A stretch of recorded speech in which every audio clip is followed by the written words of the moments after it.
एक एस्पिरेंट मुझसे बोला कि सर मैं दिन के 6 से 8 घंटे टेबल पे रहता हूँ, लेकिन जो मेरे मार्क्स है ना वो इम्प्रूव नहीं हो रहे हैं। जब मैंने उसका एंटायर रूटीन देखा तो वो ना पढ़ाई तो नहीं कर रहा था, पढ़ाई के आस-पास की चीज़ें कर रहा था। जैसे 1 घंटा प्लानिंग करना सुबह के, आधे घंटे फिर टाइम टेबल अपना सेट करना, ठीक है? उसके बाद 20 मिनट कॉफ़ी के लिए अपना ब्रेक लेना, फिर पोमोडोरो टेक्निक जैसे सेट करना टाइमर लगा के। उसके बाद इंस्टाग्राम पे जो टेबल होता है स्टडी टेबल, उसको सेटअप करने का वो आइडिया देखता था और फिर दूसरे के स्टडी ब्लॉग्स वो ऑब्जर्व करता था, देखता रहता था। और फिर शाम को जब सोने जाता था तो फिर वो गिल्ट में हो जाता था। देखो भाई, बिजी रहने का जो फील है ना वो एक एडिक्टिंग होता है। तुम्हें लगता है तुम प्रोडक्टिव हो, तुम्हारे ईगो को सेटिस्फेक्शन मिलती है तो तुम बिजी हो, ताकि तुम दूसरों को बता सको कि तुम आज टेबल पे 8-10 घंटे थे, बैठे थे। पर जो प्रोग्रेस का मेजरमेंट होता है ना वो तुम्हारा आउटपुट होता है, ना कि तुम जो इफर्ट डिस्प्ले कर रहे हो, जो तुम इफर्ट दिखा रहे हो उस पे होता है। उस पे तो प्रोग्रेस का मेजरमेंट नहीं होता ना, वो तो तुम्हारे आउटपुट पे होता है। और सबसे डेंजरस सिचुएशन तो तब होती है जब तुम्हारा माइंड उस बिजीनेस को एक अपना प्रोग्रेस समझ लेता है, एक्सेप्ट कर लेता है उसको। और तब तुम इम्प्रूव नहीं, अपने आप को, अपने अस्तित्व को सिर्फ सर्वाइव कर रहे होते हो। और जब तुम इस ट्रैप में फंसोगे ना तो तुम्हें लगेगा कि तुम एक सीरियस एस्पिरेंट बन गए हो, लेकिन एक्चुअल में जो रियलिटी है ना वो तुम सीरियस एस्पिरेंट नहीं बने हो, बल्कि सीरियस एस्पिरेंट की जैसा दिखाने की कोशिश करने लगते हो कि हाँ तुम इस जर्नी में हो, जर्नी में प्रेजेंट हो। बट सीरियस एस्पिरेंट तुम नहीं रहते। और सीरियस एस्पिरेंट होने में और सीरियस एस्पिरेंट शो करने में भाई बहुत डिफरेंस है, ये तुम्हें पता है अच्छे से।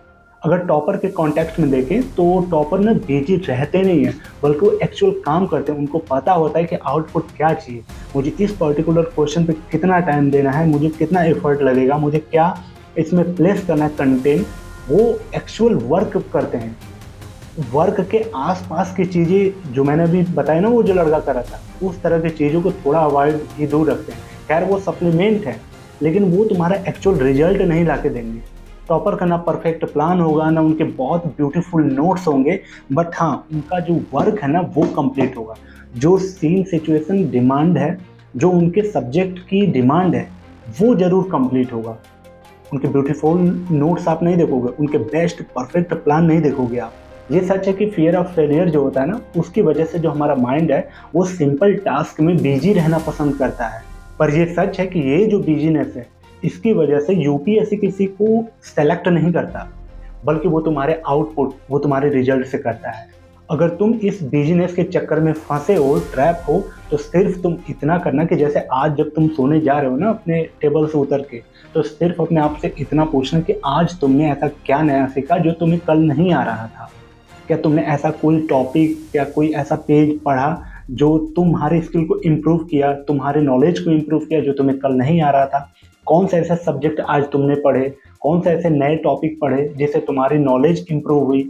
आप एक बार ज़रूर अपने आप से पूछना, आपको उत्तर ज़रूर मिलेगा। आपको ध्यान दिला दूं कि ज़्यादा बिजी रहने वाले को ना यूपीएससी में कोई अवार्ड नहीं मिलता। और अवार्ड किसको मिलता है ये आपको बताने की ज़रूरत नहीं है, ये आप अच्छे से जानते हो। तो भाई बेवजह इस जर्नी में बिजी रहने से अच्छा है कि तुम एग्जाम के ट्रेंड को समझो, नेचर को समझो, समझो कैसा एग्जाम का जो क्वेश्चन है उसके पैटर्न कैसे आ रहे हैं, कैसे क्वेश्चन वो पूछ रहा है, उस टेम्परामेंट को फील करो। ठीक है, इस जर्नी में तुम प्रेजेंस रहो। ठीक है, ये एक्चुअल काम है तुम्हारा। और उसके बाद तुम अपना रूटीन फॉलो करो और फिर अपने रूटीन में डे बाई डे अपना इम्प्रूवमेंट करते जाओ। जहाँ जहाँ पे नीड है, जहाँ पे ज़रूरत है, उस हिसाब से तुम प्लान सेट करते चलो, अपने डायरेक्शन में चलते चलो। सिर्फ इतना ही। बेवजह का बिजी शो कराना, एक शो गुड लुकिंग एस्पिरेंट दिखाना, ये ज़रूरत नहीं है बेवजह का। एक्चुअल में आप अपना वर्क करो, रिजल्ट आपके सामने आ जाएगा। चलिए कल मिलते हैं अपने डे 8 में series 21 shades of an aspirant mind के। तो अगर आप किसी भी एग्जाम की तैयारी कर रहे हैं तो इस वीडियो को लाइक करके चैनल को जरूर सब्सक्राइब कर लेना। ये सीरीज आपको काफ़ी हेल्प देगी। चलिए मिलते हैं किसी और ऐसे यूजफुल वीडियो में, तब तक के लिए thank you so much and bye bye.